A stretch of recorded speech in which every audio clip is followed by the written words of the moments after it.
Kyle and Jake, thank you so much for being here, guys. This is exciting. Yeah, super exciting. We're excited to be here. So this is the first episode of the Financial Fellowship Podcast. Episode number 1. Yes, sir. We are pretty stoked. We've been doing the Entrepreneur Podcast now for almost a whole year. And by the time this is released, it'll be a whole year. Yeah. Yep. And as you guys heard in the last podcast, we rebranded, joined the Financial Fellowship because we are super excited about their mission. And so we're here today to kind of introduce Jake and Kyle and the Financial Fellowship and kind of talk about your guys' mission. So thanks for being here, guys. Cool. Thanks for having us. Thanks for having us. For sure. So yeah, tell us about the Financial Fellowship. Let's jump right in. Go ahead. I'll start. The Financial Fellowship, it was really built with the idea in mind to create a community of like-minded hustlers. They're all aligned with the same common good of creating wealth through alternative measures, right? Through finding different ways, maybe that's not so taught of in the classroom, to create wealth both for ourselves and for our families and generations to come. When Jake and I first came together, it was a really heavy real estate play, and over really the years at this point, it's evolved to just doing whatever we think makes the most common sense at any given time. So once upon a time, we were all in on real estate. Now it's evolved to buying businesses. Yeah. I think the buying businesses it's like we were talking off camera and off mic about how pumped we were about cash flow and real estate back when we read Rich Dad Poor Dad and we started listening to Bigger Pockets podcast. And don't get me wrong, still love real estate, still buy it. But buying businesses is so much funner, so much more rewarding, and I see this being the path forward for the next, decade, 2 decades. So the Financial Fellowship will have a core about acquiring assets that pay us every month, regardless if it's businesses. There will be some real estate stuff thrown in there as well. But yeah, we're pumped, and we just want to help as many people in the process, because there's a lot of anxiety about buying things, about buying businesses, about buying real estate, whatever it is. So we're pumped. Well, I think one of the cool things is that it's like you were saying, Kyle. It's kind of the path less taken. Most people who have that anxiety and are worried about the future are heavily vested in real estate, or we're flipping, or we're doing other paths that were encompassed primarily in real estate. So maybe you can talk a little bit about why you think purchasing businesses moving forward is going to be the path that you want to go down, and kind of why you decided to make that switch. Yeah, so I think we're entering into a time that I'm sure most people have heard of. There's a lot of boomers retiring, and there's a lot of businesses becoming available that haven't been available in the past. So the opportunity is there. The supply is there. So shifting into buying businesses over the last couple of years is offering us an alternative way to build cash flow. And because of the structure of buying businesses, there's a lot of very attractive acquisition strategies you can take about financing, right? Most people that buy real estate is 20% down for an investment property. You're coming out hundreds of thousands of dollars that you cash flow maybe, I don't know, $500,000. And maybe coming out $100,000 is exaggeration, but you come out $50,000 for an investment property and you're going to cash flow like $400. Like that, it makes me want to throw up. Where you could use that same $50,000 or even less or a bit more and cash flow $5,000 to $10,000 a month with little operational, especially if you partner with the right person. So if someone is looking for an opportunity in real estate, and then hears you say you could be cash flowing $5,000 to $10,000 a month, I mean, that obviously perks their ears up quite a bit. Mm-hmm. Do you think that as far as real estate investors go, that it is a good idea to start looking at these types of businesses moving forward? I do, certainly. I think a lot of the skills of investing in real estate is very transferable to this. Sure. That the big hurdle to take action in the first place is most people are afraid to even invest in real estate. Most people, when they hear that people are buying multiple different properties, they get nervous and they're worried about the risk of that, the risk of taking that action. To buy a business is a whole nother level of depth and perceived complexities to it. But at the end of the day, if you can underwrite real estate deals, you're 50% on your way to be able to underwrite business deals. And in general, most people aren't going to see a 100x return on any sort of real estate they ever buy. Businesses the average person could succeed at. Well, and I mean, the best real estate investors are the ones who look at real estate investing like they're buying a business, right?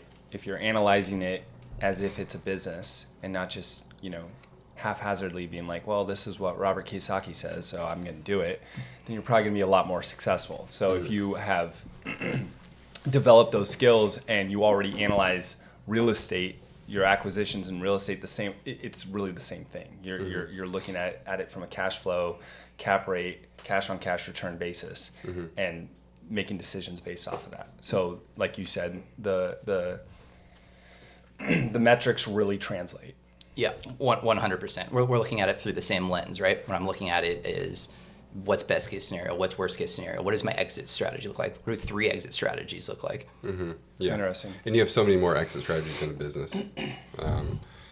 So many more. And you can grow it, you can sell it, you can maintain it. Like, you don't, it's the thing I like about this business and small business acquisition is if you look at like real estate by cap rates, everybody knows Seattle has a really low cap rate because everybody wants to be here.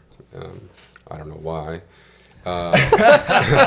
But you look at businesses, like people buy off of multiples, right? So if a revenue is doing something or the profit's doing a certain amount, you're probably looking at a certain multiple. More different industries get different multiples. So say you're in an HVAC industry, you're probably going to get a higher multiple than if you're in other type of service-based industry. So I look at the multiples kind of like the cap rates. So just to kind of speak the same language as real estate investors. Can you briefly elaborate on what a multiple is?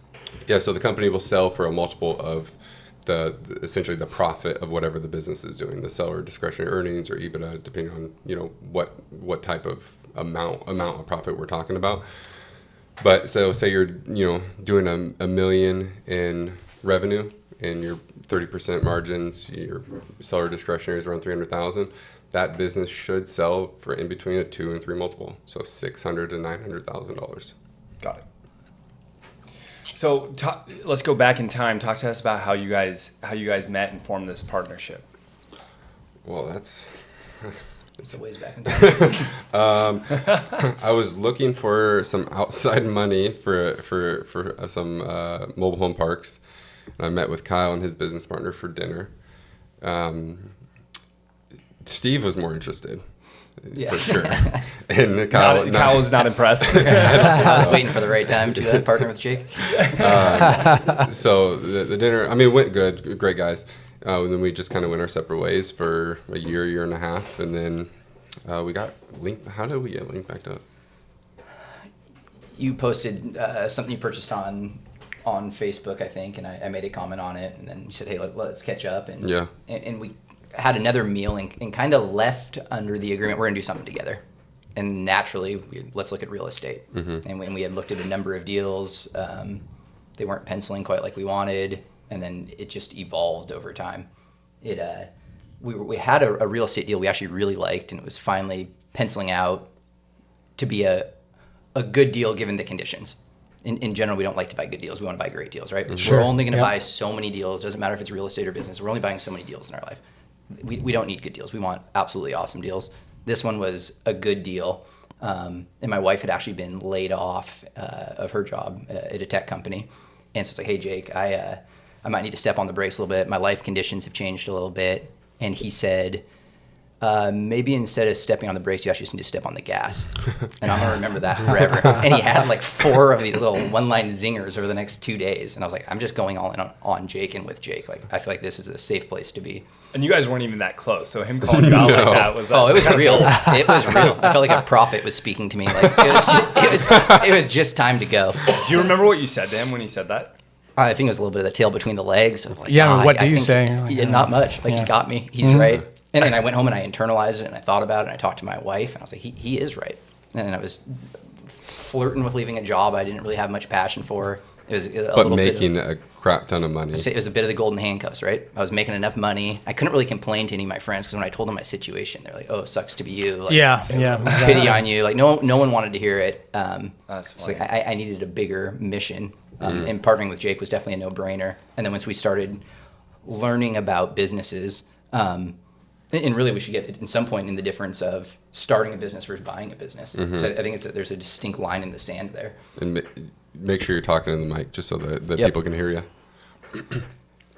So, do you guys think you were attracted to each other as partners? Ooh. Dude, yeah, I know. I said It wasn't a physical attraction. I mean, no, Was it the beard or? He's it's, tall. It's Kyle's soccer body. Do you think it was more so your commonalities, or did you guys immediately see that you had different strengths and weaknesses that could complement each other? I think the biggest problem was we're two of the same people. Our strengths Interesting. overlap each other, and so we weren't really the 1 + 1 = 3 that people are usually looking for in business partners. Right. We're very similarly wired. I like that. But I hadn't heard that before. I bought into him as a human being and as a business partner. And that was more important.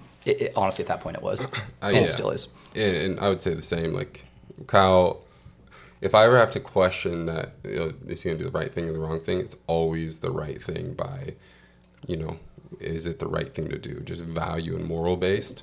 So that makes me feel super comfortable with anything that we do. And have you read Rocket Fuel? No, I haven't. No. It's a great book. Essentially, visionaries and integrators, right? Visionaries are the big picture, big plan, but it's not the person that moves the ball down the field every single day, right? Yeah. We're both visionaries, and we have to really recruit those integrator cells to move the ball down the field, and it's hard and it's action. And so we just know that about each other. So when we do look for operators, we look for more integrators, people that are going to, very process oriented, very just detail oriented. So it's funny that, and the reason why I was laughing is because we were literally talking about that on the way here. Like, dude, we have the same mindset about so many things. So we started, bought a business, and then just things continued after that, and we're here now. Well, sometimes you think of the successful sports teams and they're well rounded, but sometimes there's a team that just has an amazing offense and their defense sucks, and it's like we are just going to overpower them. And not that we're overpowering anybody or you guys are overpowering, but the analogy is, sometimes if you see that your two strengths can become a superpower, you can figure out getting the ball. You can figure out the defense later. Like we have Tyreek Hill and Tua. Like we're good. We're gonna get the ball. We're gonna outscore them. I don't care how many points our defense gives up. Yeah. Talk like Kansas City Chiefs, man. They're gonna. That's probably a better example. And that is it. Like we look at top line. We look at just sales and marketing in general and hiring, and everything else is like, oh, we'll figure it out later. We'll figure out when it breaks, etc. Yeah, 100%. I think to make it relatable is in life, if I always think of it as 3 big pillars. I've got my health, my relationships, and my career. If all 3 of those are dialed in, I'm not stressing out when I'm stuck at a red light or Sure. when I get a speeding ticket. Like those little things just don't matter. But any of those 3 pillars are off, like you could have a real bad day all of a sudden. And translating that to business, if the company's growing, if your margins are where they need to be, and your employees are happy, those little things kind of fall by the wayside. If I can push those 3 things forward violently at all times, I don't get caught up in the weeds of the little things. I like that. That's great. I love that. So just real quick, and then we can kind of move on to the next piece. Anyone who might be considering partnering with someone in the future. This is always an interesting question for me because I've been a part of a couple of partnerships. How do you guys mitigate any potential disagreements? I mean, my grandfather always said, a partnership is hard on a good day. So how do you guys kind of work through some of that stuff and continue to be, continue to have a ton of output? Mm-hmm. That's a good question. Have you been a part of a bad partnership? I've had pretty solid, and I well vet my situations the best I can. I think with our partnership, Jake yells louder, so he usually wins if it if it comes down to it. But for the most part, if we have a disagreement, we both pitch our side of it, and we go do our own thing for 2 hours and come back together and come to an agreement. I don't think we've ever once. I don't think we once ever had a like a real fight or oh anything. no. I wonder if that's because instead of you guys having kind of like the two sides of the coin, you both are the same side of the coin. a very That maybe good it's point. just it's easy for you guys to come together on things because you have the same mindset. Yeah. I wonder if that's a piece of it too. Yeah, and then we just find the common enemy and go attack it. Yeah. Right. It's like honestly, but I've been a part of poor partnerships, and I think the smart thing for people to do is have a really strong operating agreement in place and listing out. And if you email me, I can send you like a sample operating agreement that I have. You list almost every scenario that could possibly happen in a business relationship, and it has a solution for it. So you don't have to be the bad guy. You just point to the piece of Defer paper. to defer to the It's just contract. best we do this, right? Yep. Yeah, So- Love it. I would put a good point in as an advocate for partnerships. Yeah. Entrepreneurship is an extremely lonely battle. There's not a whole lot of people you can talk to about it. Having a really good partnership is absolutely invaluable. And picking very wisely, right? I mean, you're essentially adding somebody to your family at that point. Yeah. Yeah, I think the operating agreement is huge, though. An attorney once told me agreements should be called disagreements because you only pull them out when you have a disagreement. And so that's why you have agreements. Because like most people who say they don't need their a contract are saying that because they're in the honeymoon phase, right? Everything's good, so why do we need a contract? But you need a contract because it's not always going to be good. And so let's talk about like what are potential pitfalls, like what are potential disagreements, and let's talk about it before it's a problem so it's not emotional right now. And then when it is emotional, it's like, well, what does the contract say? Yeah, very wise words. Yeah, essentially, mine. an operating agreement for people that might not know is it's kind of like a prenup for business marriage, right? And obviously, not all marriages have prenups, and maybe they shouldn't, but you're not sleeping with your business partner, right? So Yeah. hopefully, Yeah. well, yeah. I mean, Next question. Segue. So you two were both heavily vested in real estate prior to this, and then you kind of started moving into the space of buying small businesses. Maybe you can talk a little bit about that first deal and that first moment that kind of the light bulb went off of like, holy crap, this could be a thing. Yeah, the and this is transition. where Yeah. we really want to focus. So maybe you guys can talk about that a little bit. yeah. So it was a property management company out of Washington, and seller was in a really bad situation, and as is a lot of the distressed sellers for either real estate or small businesses. And he needed to get rid of it. He needed to get rid of it fast. And so we made a lowball offer, and he accepted. And during the transition, we realized a lot of shady things were going on within the company. So we ended up paying even less for it, right, than we originally thought we were going to. And then the first couple months when it was cash flowing more than all of my real estate combined, that was the light bulb for me. I was like, wow, okay, there's something to this. And you had how many units at the time? At the time, like 125. So first couple months, you bought your first business, and it was cash flowing more in the first couple Yeah. months than 125 It's units crazy. of real estate. How many doors did that Holy property smokes. management company have? I think it was 90 at the end of the transition that actually ended up coming over. Okay, got it. Wow. Yeah. What year was this? Roughly. 2022. Oh, okay, recently. Relatively fresh. Yeah, right at the very first day, January 1st is when it all transferred over. Yeah, when it actually. all transferred over, it is when it went official. And this was a situation where the guy was making, I think, $14,000 a month in the fees that he was collecting, and his company was losing $8,000 a month. How? I mean, without getting into specifics that are private, I mean, like how is that I possible? think he that wanted the sexy of being a business owner. He had two girls at the front desk, I think 3 maintenance people in house. He had, I think, 8 or 9 employees on 90 doors. Yeah. So Oh you my guys word. just He went had in just- and you just stripped a it bare company bones. truck. Everybody went. Every employee, all assets. We basically just bought the contracts, and we bought it at a price that made sense. The first month, what we made on that paid for the whole company. Yeah. That was our first business. Did so. you pay for it Wow. cash? Yeah. Yeah. Nice. Well, a down payment and then some payments afterwards because I didn't really trust this guy. So Yeah. And we learned a ton on a very small amount of cash. I mean, we did that deal so backwards and really no due diligence. We did not end up getting burnt. But what we learned to then bring into the second deal we did was well worth the What was deal number School two? of Hard Knocks. Deal number 2 was a cleaning company. Yep. And this was structured very different. Very different. We actually very clean. super pun intended. clean. Yeah. Spotless. We really, really liked the owner of this company. She was an awesome, awesome human being. So first and foremost, we were buying into her. And she had a company that had been around for 13 years. She had seven cleaners. The company was making money. She had systems and processes in place, procedure in place for everything.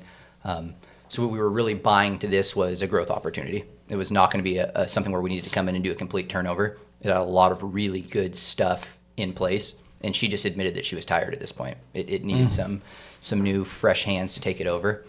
And we got in there and right away went on implementing a sales system, giving the virtual assistant 10 times as much responsibility. This owner was very, very active in the business. And from meeting with her and asking really good questions, we saw a very clear path that within 90 days we could be running the company without adding really any new expenses and not being active. Mm-hmm. Did you guys, to take a step back again, did you guys have any background in business management beyond managing your properties? I was a sales manager, so not really. No, not really. So you guys just, I mean, like what resources were you using to learn how to manage a business? I mean, I've low-key managed, I managed Realty One Group, this brokerage, for about 4 years. And man, it was hard. It was, at least early on. I mean, no, it was always hard. But starting out, it was like Googling things. I'm like, I don't even know what to Google. Like what? Like Where do I start? Yeah. So like, you know, you buy two businesses that are symbiotic in the sense that cleaning and property management, like you can use each other, you can refer to each other. Yep. But like managing employees, hiring employees, looking at a freaking P&L is very different on a business than it is looking at P&L on a real estate property. Yeah. I mean, a real estate property is pretty darn simple. It's like, here's the rent, here were our expenses, mortgage, and this month nothing. Next month we had to replace a water. It's pretty simple, right? Yeah. But a business is much more difficult. So how did you guys overcome that hurdle and like educate yourself on that? I mean, I think, to be quite honest, I think we overcomplicated it, and maybe you even overcomplicated it a little bit. For sure, yeah. And it's really just getting back to the basics of business. How do you advertise? How do you sell? How do you treat people? How do you treat your employees? Just being a good human, I feel like, gets you 50% of the way there. And then, are there things we've learned along the way? Oh, yeah. Made some really bad hires. Now, we're just very strict with our hiring. If they're 5 minutes late for an interview, sorry, we're not the company for you. What if they had a good excuse? Real question. You know, it'd depend on the excuse, but I need proof, right? Got it. But at the end of the day, Not I hit if you're, the stoplight's all wrong. Like, no, Yeah. if you're 5 minutes late to a Zoom call, like unless it's like, say, sorry, Zoom was giving me an issue because I've been 5 minutes late for a Zoom call, but it's just like it just gives you a glimpse of what's in the future, and we just decided no, this isn't. And that tends to just grow and get worse as time Oh, goes on. So 100%. if they're willing to be late by 5 minutes on day one, 3 months in, we'll see what's going on, right? And before we actually bought the cleaning company, we started another cleaning company in Seattle, like Seattle based.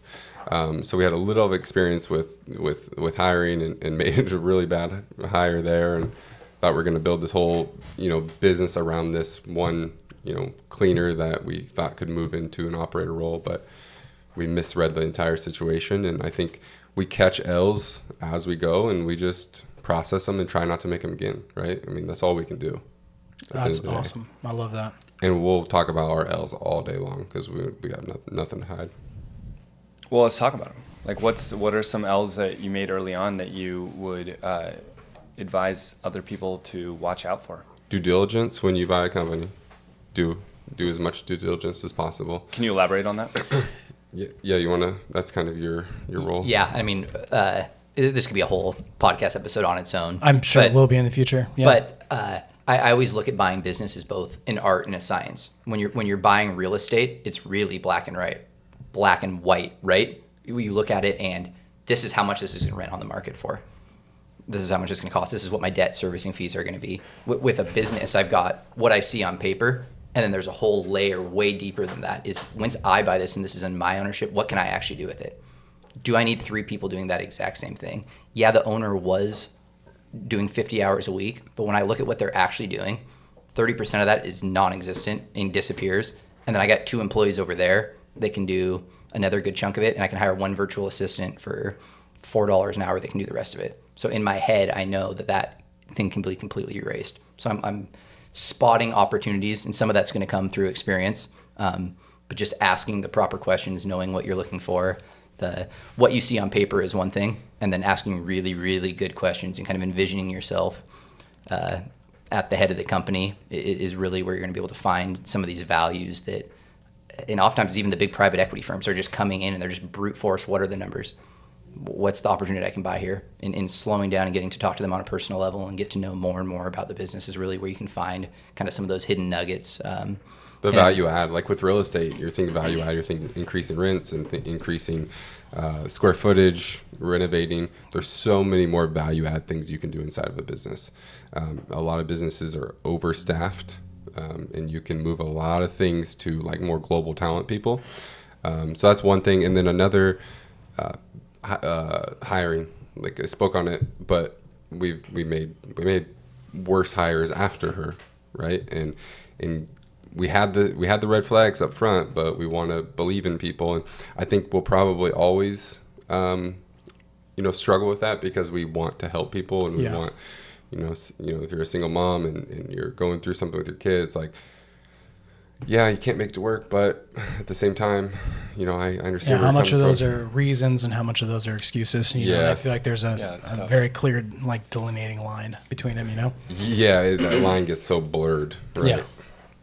Well, I think it's easy to miss the step from buying single-family homes to mobile home parks to buying businesses because, as you're explaining, like the due diligence, I would expect that you were much better at that than someone who has only bought single-family homes because buying a mobile home versus a mobile home park is much more similar to buying a business than a single-family home because a single-family home, you're looking at one rent, one small list of expenses. Mobile home park, like there are so many ways you can save expenses, right? Like, okay, what are we spending on snow removal? What are we spending on landscaping?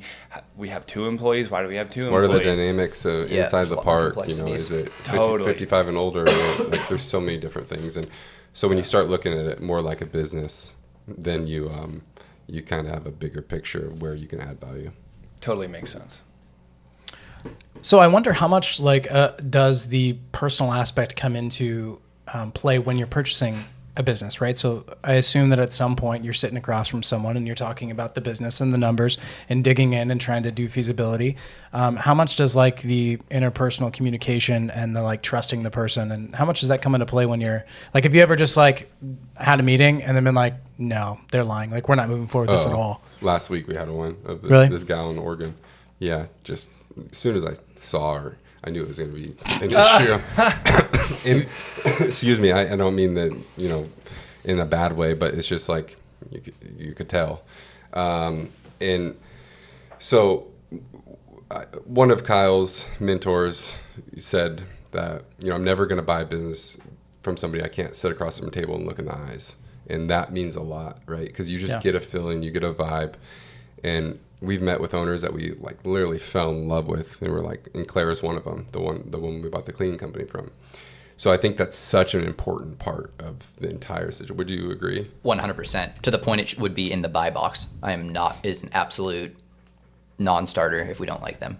Cannot buy a company from someone I don't trust for sure. And even if I don't like you, there's too many other companies out there. They can make your purchase fail. 100%. Well, can I push back on it? Yeah. Yep. As an ignorant person who's never bought a business.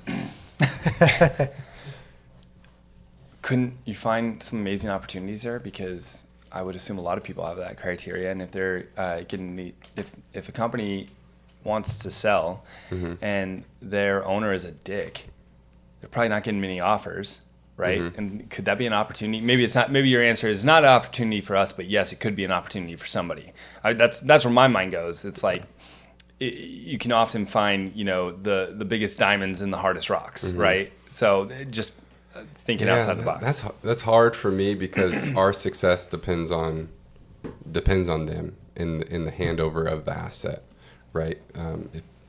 If they want to sink the ship, they probably have the ability to sink the ship. I see what you're saying. How much collateral damage can they cause on their way out would be my concern. Okay, so And what I'm good hearing, opportunity for somebody, absolutely, not us. right? So if you're buying a property, see. a real estate property, the owner after they sell, they can't really screw you. Like it would be hard, and if they did, it would be easy to overcome. But when it comes to a business, they can go immediately and start a new business. That would probably be easy to have a contract to prevent that. But they could, tell all their employees, hush hush, we're all going to quit as soon as this transfer occurs. They can, not tell you that half their equipment is ready to be replaced, and you wouldn't know that because you don't know about the business. So it is that's a good answer. Is that correct? 100%. Absolutely. And then there's, again, for another podcast, but asset sales and stock sales. An asset sale, you're taking all of that company's likeliness. You're essentially buying that company as it is. So if there's any money owed, any lawsuits, that's all going to come with the purchase of the company. Versus an asset sale, when you're just buying the actual assets and the goodwill of the company and then setting it up under your own LLC. So if they haven't paid taxes, if they have someone that wants to sue them for a past job, you are then protected from that. Got it. I see. Interesting. So before we get to the end, we're going to talk a little bit more about the fellowship and what the plan is for this network. I've got one more question. I think you might have another question too, but the biggest question I have for you guys, and again, it might be a full podcast, but the idea before talking to you guys about business accusation. Oh my gosh, I did this the other day. Oh my God. Business Accusations. Acquisition, as opposed to just building a business, never made sense to me. To me, it was always like, okay, what are you actually buying? You're just buying a book of business and the equipment. Never made sense. I'm like, why? I can build a book of business quicker. Why am I going to make multi-$1,000 a month payments, on a loan when like all I'm getting is a book of business? Like I always believe that I can get the clientele. I'm good at that. So what's your pitch for buying a business as opposed to starting from scratch and making your own cleaning company? Yeah, that's a full podcast. It is a full podcast, but I just kind of reference back to, a plane ride. The hardest part of a plane ride is the takeoff, right? So when you're buying a business, the business is already in the air. That's the easiest way to fly a plane. Once it's already the good year to 5 years of work, the ground has been laid, and you're just selling and you're growing and you're improving. But that first year or two, yeah, you can go get clients. If you're good, then we need to talk because and that's it's hard to grow. Well, that would have been my ignorant perspective. To be clear, I'm not saying that was a correct perspective. Yeah. I would say that's what a lot of people might think. Yeah. Like, why am I going to pay you $500,000 for a business when what are you actually buying? It's your name, your reviews, and your book of business. Yeah. So, but Yeah, that's theoretically, some infrastructure should be in place as well. Fair, yeah. And it is momentum, to Jake's point. The Yeah. ball's already rolling. It's much easier to keep the ball rolling that's already going. I think the stat is 90% of new businesses are gone by year one. 97% are gone Yeah. by year 5. Businesses that have already been around for 5+ years have a 90% success rate. So you just take all the guesswork out of it. We're eliminating risk. We're making a very Yep. calculated next move. You can't forge tax return. I mean, you can, but tax returns, P&L statements, you look at reviews, you do a lot of due diligence to make sure what you're buying is truly what is being presented, and you alleviate a lot of that risk. Got it. And then your ROI is going to be so much higher than if you were to put it in the stock market or buy a piece of real estate. Yeah. Well, and again, it was kind of a rhetorical question because Andrew and I just finished in preparation for this reading Buy Then Build, which really answers that question in a phenomenal way. And I mean, analogy I came up with is you might be able to build an apartment for less than the cost of land and the cost of the build. You might be able to build it for less than buying an apartment, right?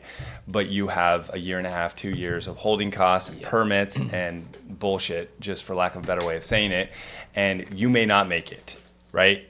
So there are things that are outside of your control. You may not get to the cash flow that you're like, well, I'll get better cash flow when it actually comes to fruition. Well, it may never come to fruition, but when you're buying a business or you're buying an apartment that's already built, the fruition's already there. Yeah. I don't think that's proper use of that word, but you're buying something that's already has a proof of concept. Yeah. And so you can see, okay, I'm going to be paying $5,000 a month for this business, but my income is going to be $10,000 a month, and that's pretty simple math. I'm obviously oversimplifying it, but again, the book, highly recommend it. Andrew and I just finished it. Nice. Yeah, awesome book. So we want to, we kind of briefly talked about the financial fellowship in the beginning and introduced it a little bit. Maybe you guys want to dig into kind of some of the nuts and bolts of it. What do you guys see for the future? What's your vision for it? Yeah, right now it's in the building stages, right? So the financial fellowship, as Kyle explained it, it is a group of like-minded individuals. Right now, we're running off of a Facebook group. Obviously, free to join. We encourage everybody to go join it if you want to learn more about buying businesses and growing businesses and just getting around people that are on the same journey, right?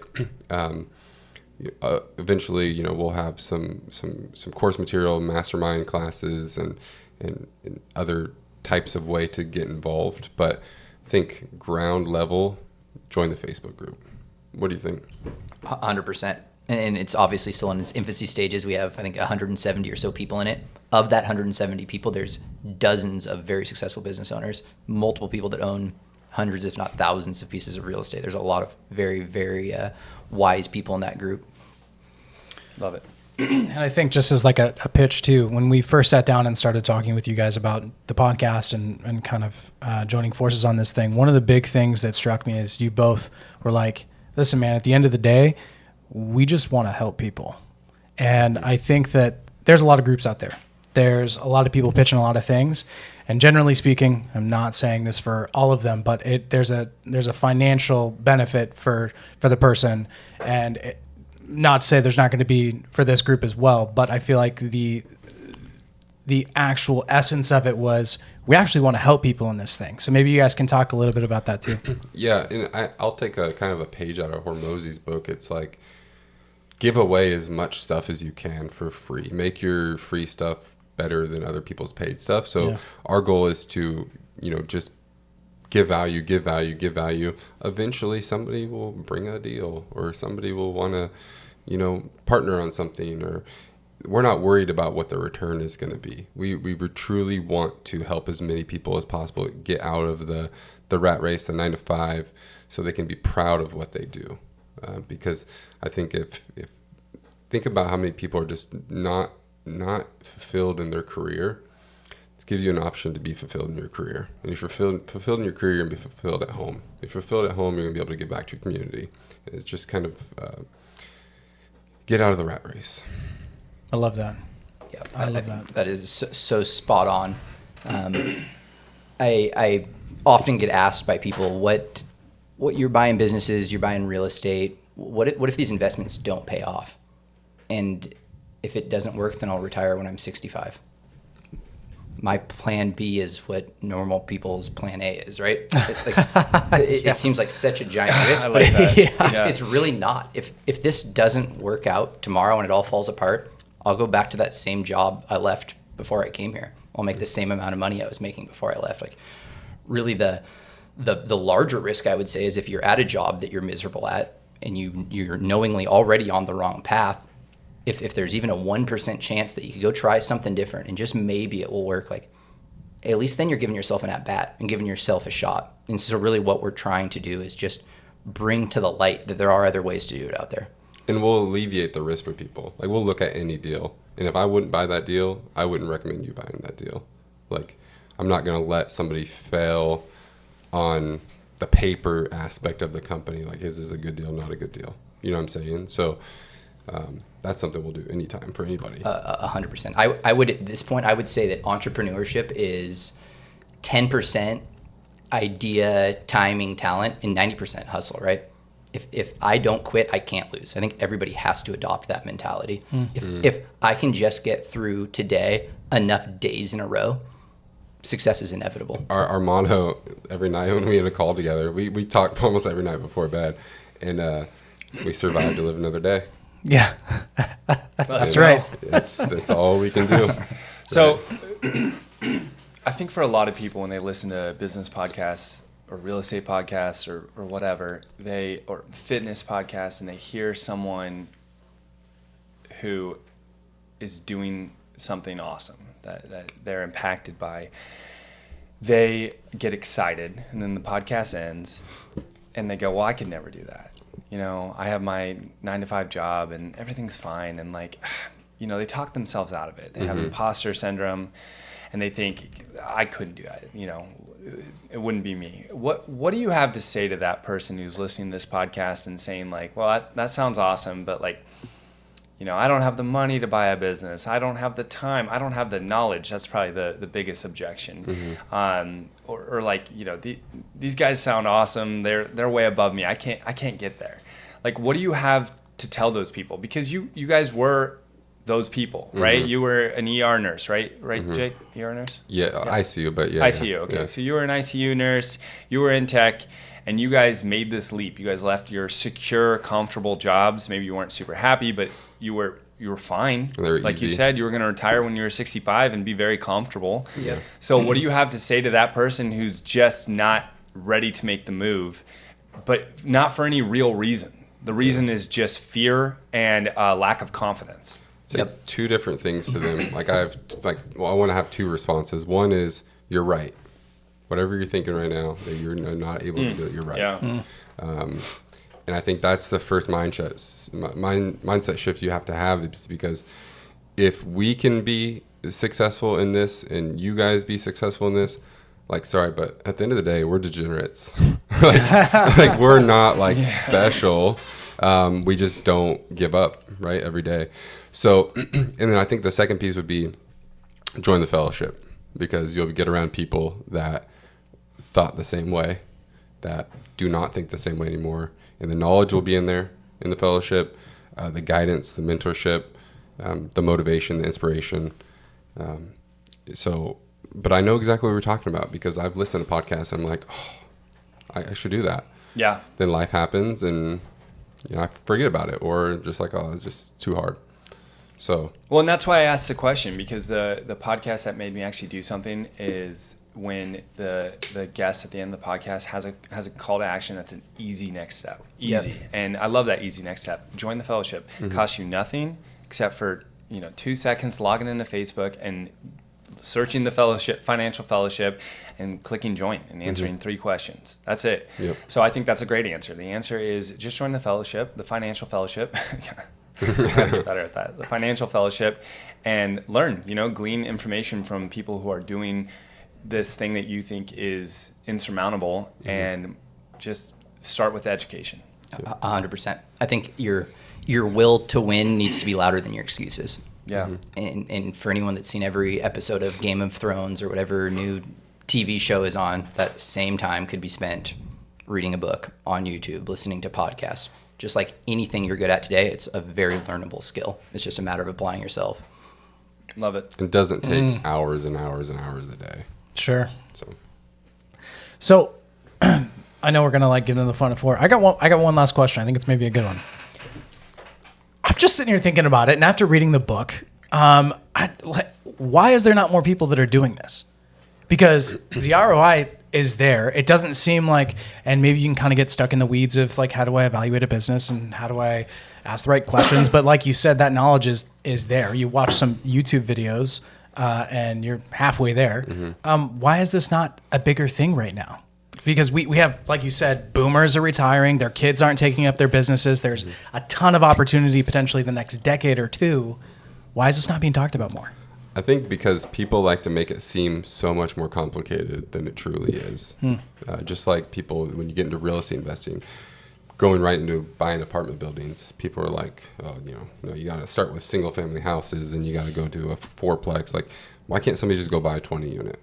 It's the same exact thing with some nuances, but at the end of the day, everybody can do it. So I think just widening everybody's lenses to realize, hey, this is something that's not super complicated. There's a learning curve just like anything else, but it's sure as heck not as hard as learning how to golf. That's for sure. Isaac, do you Isaac, feel feel called out right now? attacked. Yeah. Want to bet?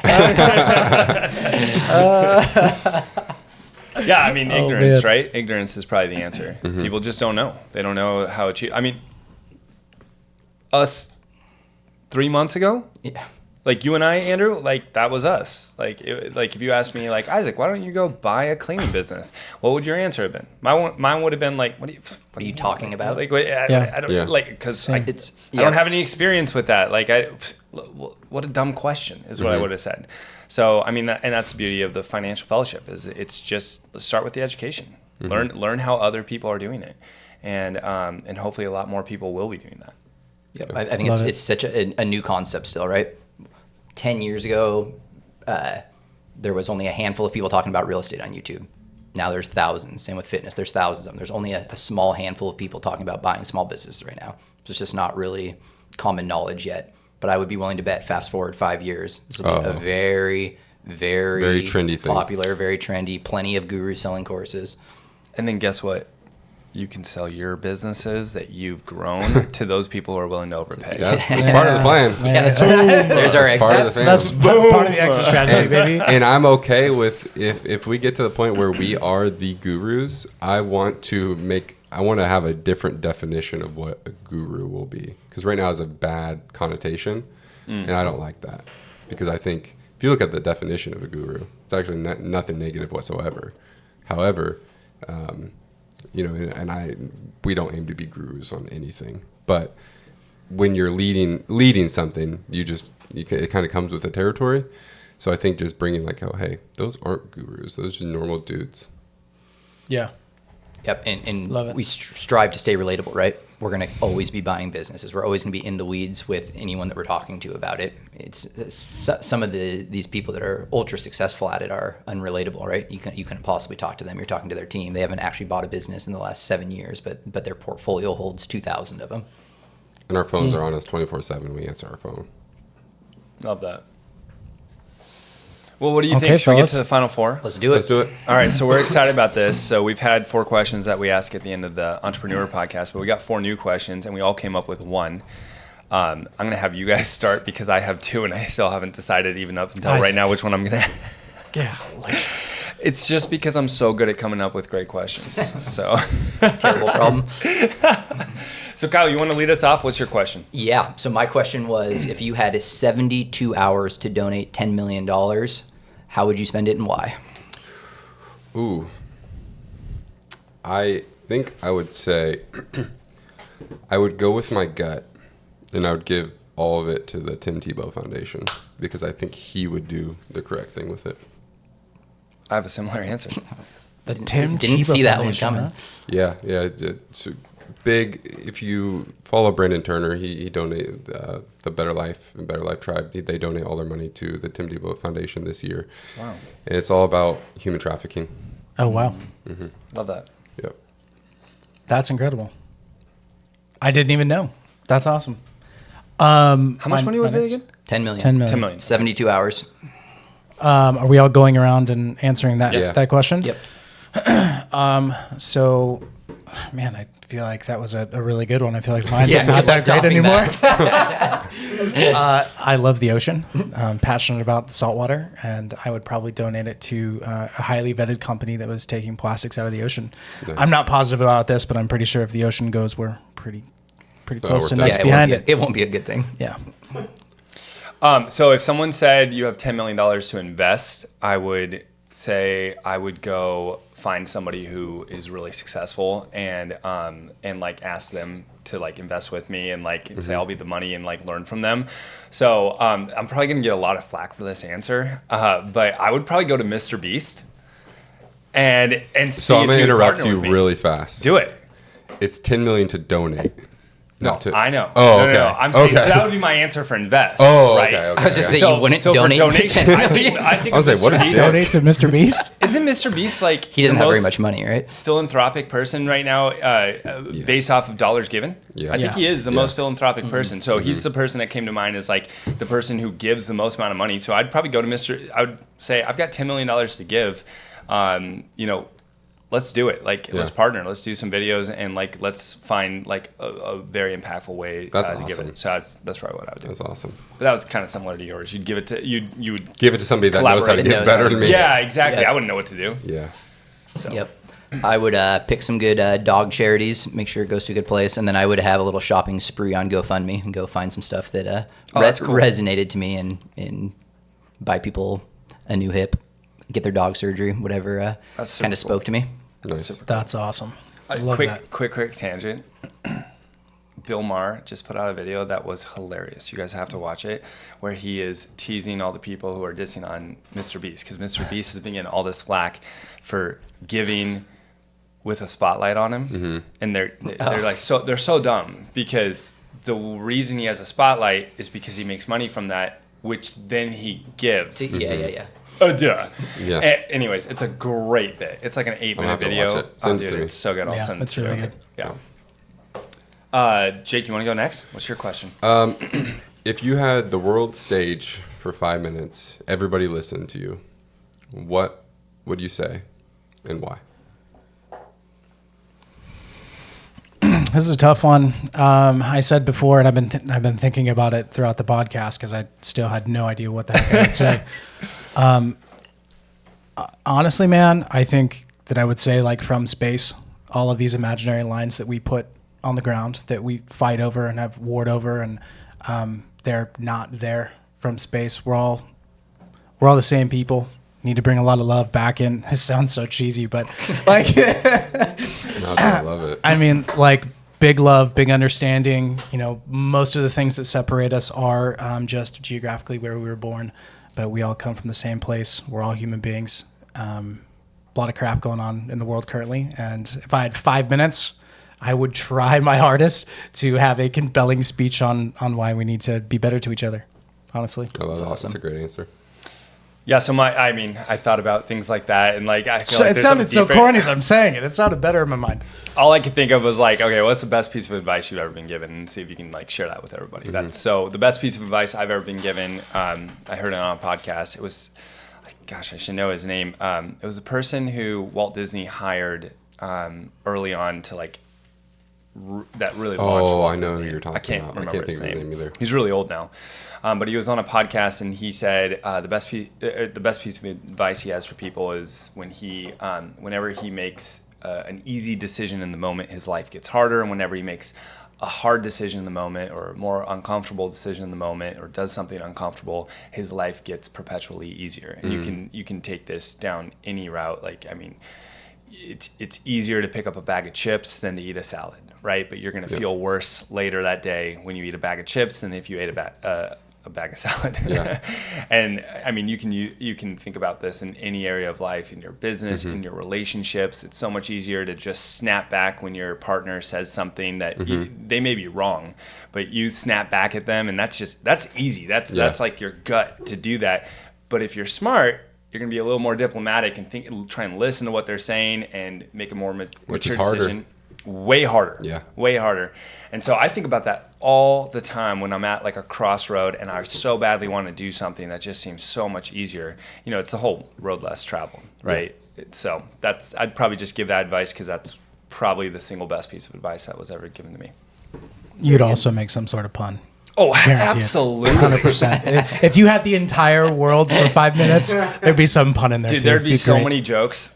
No one would, they'd be like, was that just like a bit? Yeah, Like, did he just do a 5-minute stand up? Okay, I see you. I'd launch my comedy career. That's how I do it. That's terrible. That's awesome. If I had 5 minutes, I would probably record Andrew's speech and play it back to the world a second time. Wow. Thanks, Kyle. I appreciate that.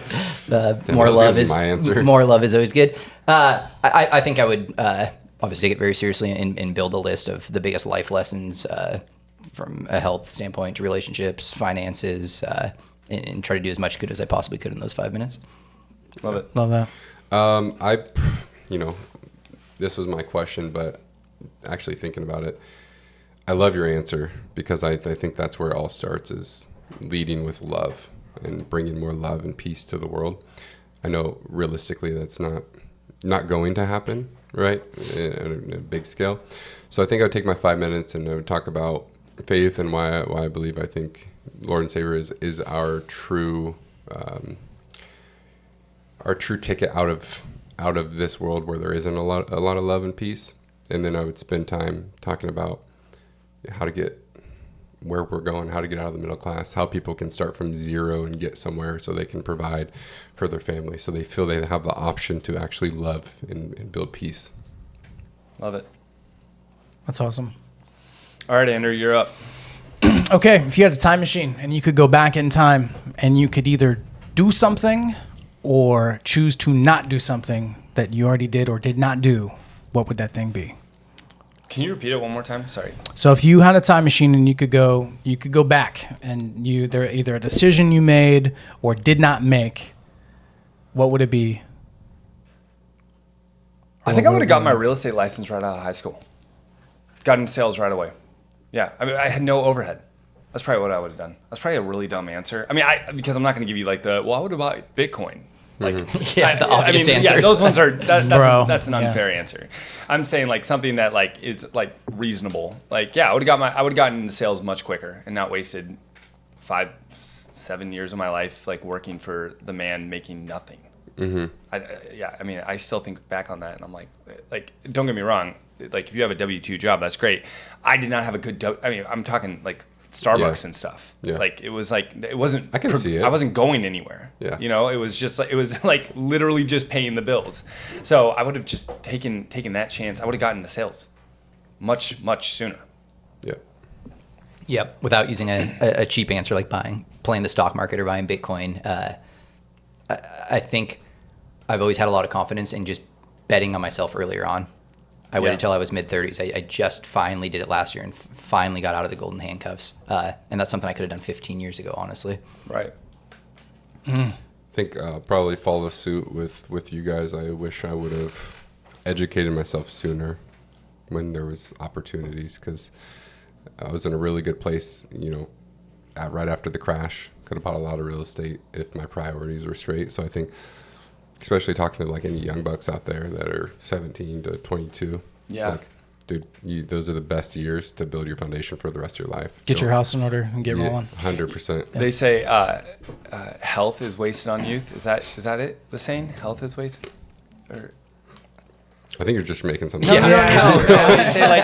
They say like there's like a saying that like I think it's beauty is wasted on the youth. Maybe. No, it's like people, young people don't appreciate being healthy and stuff. Oh, you yeah. appreciate it when I see what you're saying. you're When older you don't and you're have not it. healthy. Yeah. And I think about that with like low overhead and time is wasted on the youth. Man, I think about myself in high school and I'm like, golly, I thought I was busy.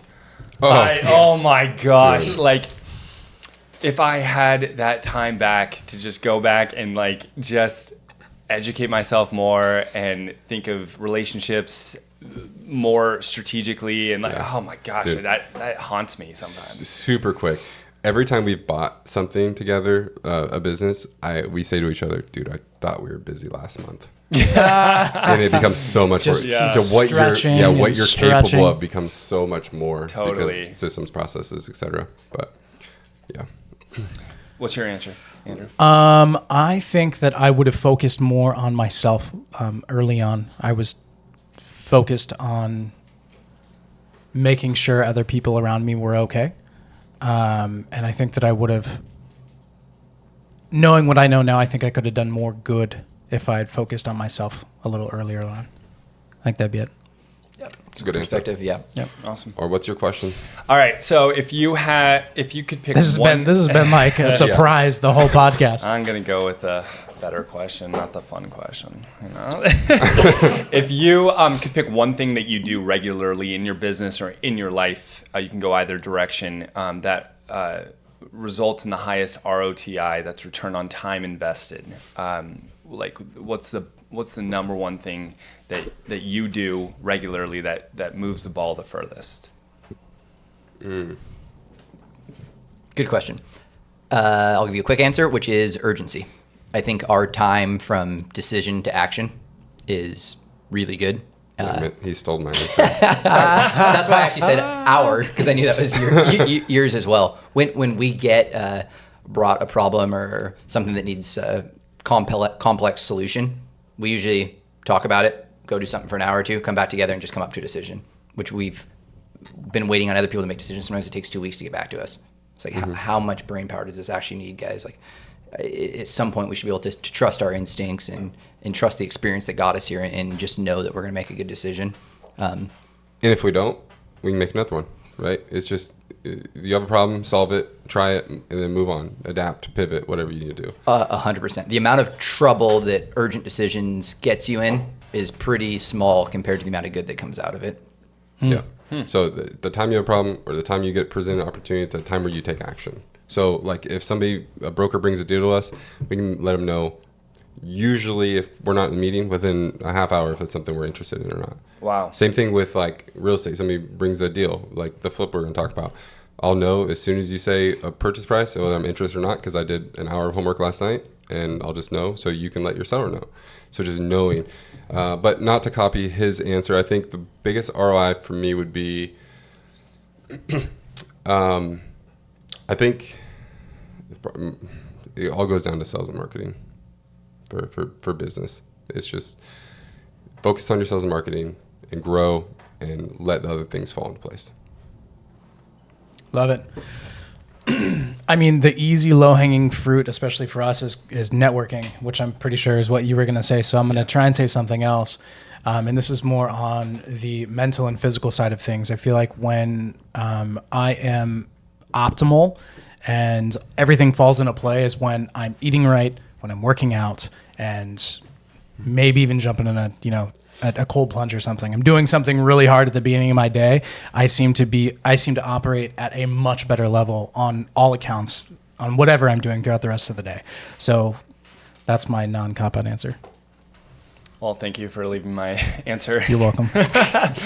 Yeah, it's just networking, just getting in front of people. That's, I mean, every year when I'm analyzing my goals, I always look at where my business came from the previous year, and it's always shocking. I don't know why it's shocking. It all comes from networking. It all comes from getting in front of people, making good, lasting, real relationships, and then business just comes. So just getting in front of more people and spending less time replying to emails and, pretending to work on social media and stuff, but actually getting in front of people. So I love that So answer. true. So true.